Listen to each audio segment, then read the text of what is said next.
Finally आज की जो ये वीडियो होने वाली है वो 2 पार्टों में होने वाली है। पहली पार्ट में हम मार्केट को लेकर और मार्केट के अपडेट और उसको लेकर कुछ ज़रूरी इंपॉर्टेंट बातें होंगी जिसके बारे में हम बात करेंगे, और दूसरे पार्ट में हम 2 मिड कैप फंड के बारे में बात करने वाले हैं। सबसे पहला नंबर पे होने वाला है मोतीलाल ओसवाल का मिड कैप फंड और दूसरा नंबर पे HDFC मिड कैप फंड होने वाला है। हम देखेंगे कि दोनों के परफॉर्म कैसे रहे हैं और दोनों फंड कैसे हैं और उसमें कितने दिनों के लिए आपके लिए निवेश करना ज़्यादातर बेहतर रह सकता है, और इन दोनों में अगर एक फंड को सेलेक्ट करना पड़े तो कौन सा फंड है जो कि बेटर हो सकता है। इन तमाम तर मुद्दों पर आज की इस वीडियो में हम डिटेल्स में बात करेंगे। तो वीडियो ऑफ कोर्स बहुत ही इंटरेस्टिंग होगी। अगर आपको इस तरह के वीडियोस देखना पसंद है तो वीडियो को एक लाइक करके शेयर कर दें और चैनल को ज़रूर सब्सक्राइब कर लीजिए, क्योंकि इसी तरह के इंटरेस्टिंग कंटेंट मैं आपके लिए लेकर आता रहता हूं। देखिए, सबसे पहले अगर मार्केट की बात करें, आज की मार्केट की अगर बात करें तो शुरुआती के टाइम पे तो ऐसा लग रहा था 10 सवा 10 बजे या पौने 10 बजे के करीब जब आप मार्केट को देखते तो वहाँ पर लार्ज कैप में अक्सर गिरावटें हो रही थी। खास तौर से मैं निफ्टी और सेंसेक्स की बात करूं तो वहां पर गिरावटें देखने को मिल रही थी, और भी कई सारे मिड कैप इंडेक्स थे, उसके अलावा और भी दूसरी जगहों पे भी गिरावटें देखने को मिल रही थी। तो ऐसा लग रहा था कि भाई मार्केट के अंदर गिरावट होगी, लेकिन जब मैं 11:10 अभी हो रहे हैं इस टाइम पे मैं देख रहा हूँ तो भाई कहीं पर भी नेगेटिविटी नज़र नहीं आ रही है। ये एक बहुत अच्छी बात है। यानी आप लार्ज कैप में देख लीजिए, जैसे निफ्टी सेंसेक्स और फिर निफ्टी बैंक निफ्टी वगैरह में भी देख लीजिए, या नहीं तो स्मॉल कैप मिड कैप 150 या स्मॉल कैप 250 वगैरह कहीं पर भी आप देखेंगे तो आपको नेगेटिविटी नज़र नहीं आ रही है, कुछ ना कुछ पॉजिटिविटी वहाँ पर, बल्कि लगभग 0.5% या फिर BSE स्मॉल कैप की अगर मैं बात करूँ तो वहाँ पर 0.5% से भी 0.81% की पॉजिटिविटी नज़र आ रही है, लगभग ऐसा कुछ, समझ रहे हैं ना। तो आज ऐसा लगता है कि भाई मार्केट का मूड माइंड पॉजिटिव रहेगा और मार्केट अच्छे संकेत की तरफ दिख रहा है। देखिए, गिरावटों के पीछे का रीज़न की अगर मैं बात करूं तो बाहरी कुछ भी रीज़न नहीं है। आमतौर पे बाहर की मार्केट को अगर आप देखेंगे तो जैसा वो पहले चल रहा था आज भी चल रहा है, कल भी चल रहे हैं। उसके बाद FIIs DIIs की जो बाइंग और सेलिंग होती है वो बहुत ज़्यादा इंपॉर्टेंट होती है मार्केट के लिए, और पिछले 2-3 दिनों में देखेंगे तो नेट सेलिंग की अगर बात की जाए तो FIIs की तरफ से ऐसा नहीं कि बहुत ज़्यादा सेलिंग की गई है, वो भी FIIs DIIs एक्टिविटीज़ के जो डेटा है उनको भी आप चेक कर सकते हैं। मैं तो चेक कर लिया हूँ। सिर्फ इंडेक्स फ्यूचर के अंदर वहाँ पर बाइंग देखने को मिल रही है पिछले 2 दिनों में, समझ रहे हैं, पिछले 1-2 दिनों में, समझ रहे हैं, इंडेक्स फ्यूचर के अंदर ज़्यादा बाइंग देखने को मिल रही है। तो ये मतलब 2-3 बातें हैं जो कि आपको याद रखना चाहिए कि कोई बहुत बड़ा रीज़न नहीं है, मेजर रीज़न नहीं है जिसकी वजह से इंडियन स्टॉक मार्केट के अंदर गिरावटें हो रही हैं, और ना इसका रीज़न FIIs DIIs वगैरह को लेकर कुछ चीज़ें हैं, समझ रहे हैं ना। हाँ, अब गिरावट जो हो रही है यहाँ पर मार्च का जो ये महीना चल रहा है, लास्ट वीक चल रहा है, तो ये क्लोजिंग का मंथ माना जाता है और फिनेंशियल ईयर ख़त्म हो रहे हैं।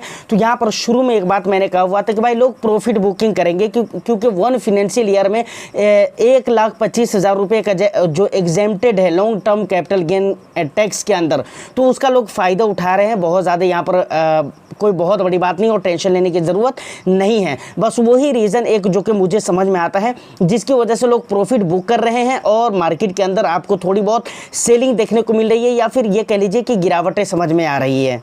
अब देखिए, इस टाइम पे मार्केट तो मुझे पॉजिटिव समझ में आ रहा है, लेकिन पता नहीं जिस टाइम पे आप ये वीडियो देख रहे हैं या फिर रात को अगर आप देख रहे हैं मार्केट बंद होने के बाद, तो मार्केट कैसा रहता है जब आप इस वीडियो को किसी और टाइम में देख रहे हैं, मार्केट ओपन होने के टाइम में देख रहे हैं कि भाई मार्केट ओपन है लेकिन हो सकता है कि गिरावट हो रही हो, या फिर ऐसा भी हो सकता है कि मार्केट बंद हो चुकी हो लेकिन गिरावटों के साथ क्लोजिंग हुई हो मार्केट को, तो उसकी कोई गारंटी नहीं, कुछ भी हो सकता है मार्केट के अंदर और कुछ भी फिक्स नहीं बोला जा सकता है। फिलहाल तो मार्केट पॉजिटिव है। अब देखिए, कुछ चीज़ें इंपॉर्टेंट है जो कि अगर बाजार के अंदर सही निकल कर आती हैं तो यकीनन मार्केट पॉजिटिव ही रहेगा।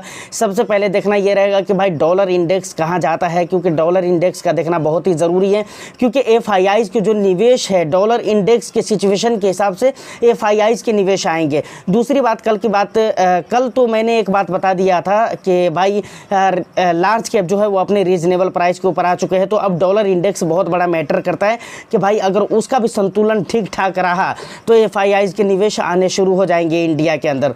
उसके बाद अगर हम देखें तो 2 अप्रैल जो करीब आ रहा है वहाँ पर टैरिफ वगैरह की बात है, तो वहाँ पर क्या होता है, खैर वो मुद्दा बहुत ज़्यादा लंबा तक के चलेगा नहीं, क्योंकि टैरिफ वगैरह का जो डर था इन्वेस्टर्स के मन में वो काफ़ी हद तक ये निकल चुका है। तो ये इसलिए मैं आपको कह रहा हूँ कि भाई वो सारी चीज़ें बहुत ज़्यादा दिनों तक नहीं चलेगा, लेकिन हमारे यहाँ जो इम्पोर्टेंट होने वाला है अप्रैल के महीने में वो होने वाला है 7 से लेकर 9 तक के जो MPC वगैरह की जो मीटिंग है वो मीटिंग बहुत ज़्यादा इंपॉर्टेंट होने वाली है।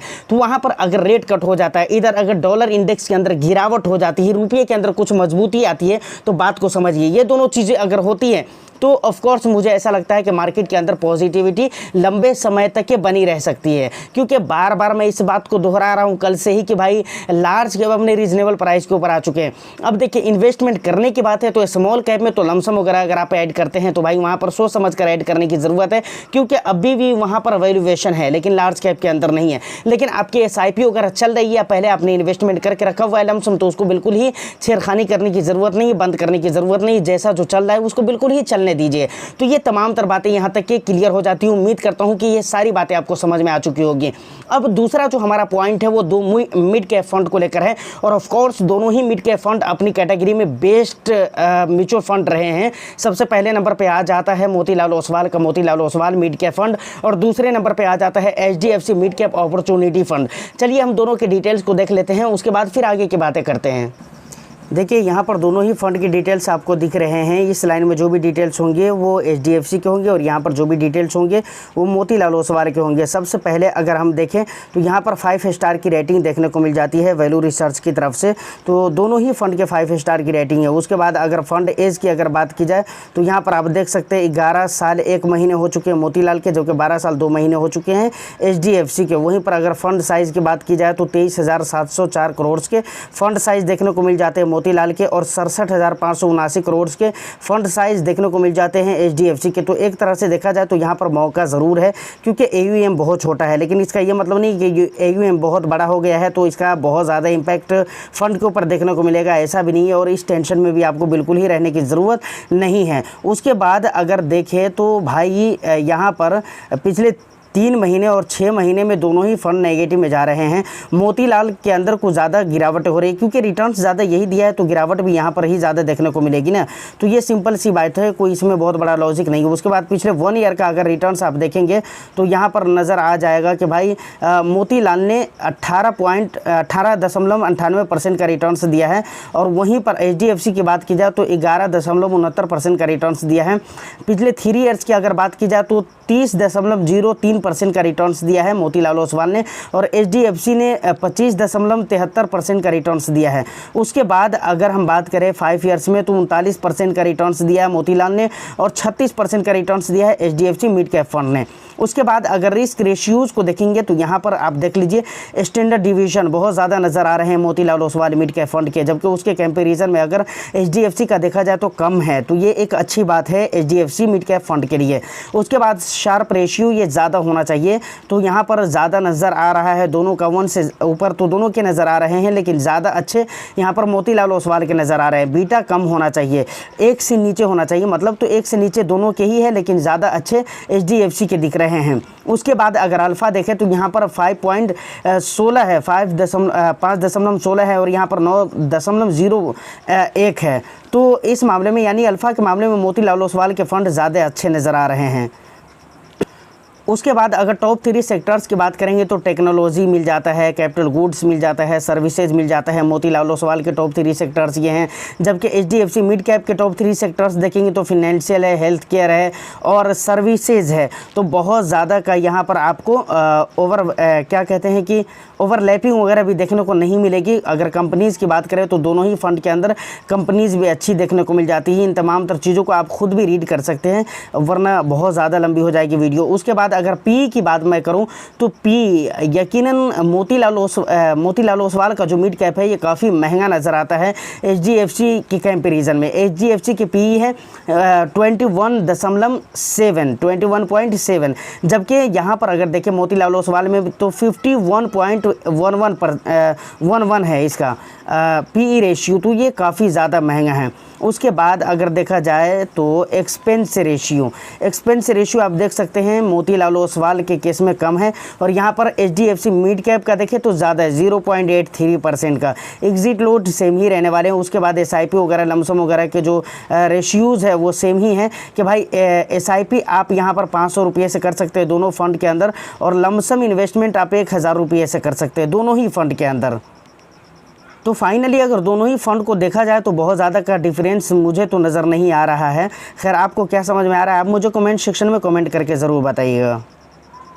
तो फाइनली तमाम तर डिटेल्स को आपने देख लिया है। अब ये कहना बहुत ही आसानी के साथ किसी भी फंड के बारे में कि भाई ये फंड अच्छा है और ये फंड ख़राब है, मुझे ऐसा लगता है कि ये कहना बिल्कुल ही सही नहीं होगा, क्योंकि कुछ पॉइंट्स ऐसे हैं जो कि HDFC के साथ एडवांटेज बनकर नज़र आते हैं, मतलब प्लस पॉइंट बनकर दिखते हैं, और कुछ पॉइंट्स ऐसे हैं जो मोतीलाल ओसवाल के साथ प्लस पॉइंट होकर दिखते हैं। जैसे रिटर्न्स को अगर आप देखेंगे तो मोतीलाल ओसवाल के रिटर्न्स ज़्यादा अच्छे नज़र आते हैं, जबकि HDFC के भी रिटर्न्स अच्छे ख़राब है ऐसा नहीं है, समझ रहे हैं ना। लेकिन वहीं पर अगर रिस्क रेशियोज़ को देखेंगे तो ज़्यादातर मतलब पैरामीटर्स को अगर आप देखेंगे तो उसमें HDFC मिड कैप ज़्यादा अच्छे नज़र आते हैं, मोतीलाल ओसवाल से ज़्यादा अच्छे नज़र आते हैं।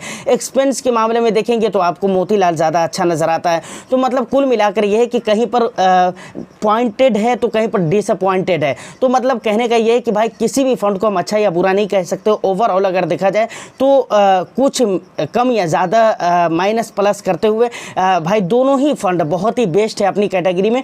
आप जिस भी फंड के साथ बने हुए हैं बिल्कुल आप बने रह सकते हैं। अब मैं तो काफ़ी टाइम से भाई मोतीलाल ओसवाल के साथ जा रहा हूँ और मेरा इन्वेस्टमेंट चल रहा है, तो मैं उसी के साथ रहूँगा, ठीक है। लेकिन अगर आप HDFC के साथ है तो बिल्कुल आप उसके साथ बनकर रहे, क्योंकि वो भी एक बेस्ट फंड है, नो डाउट।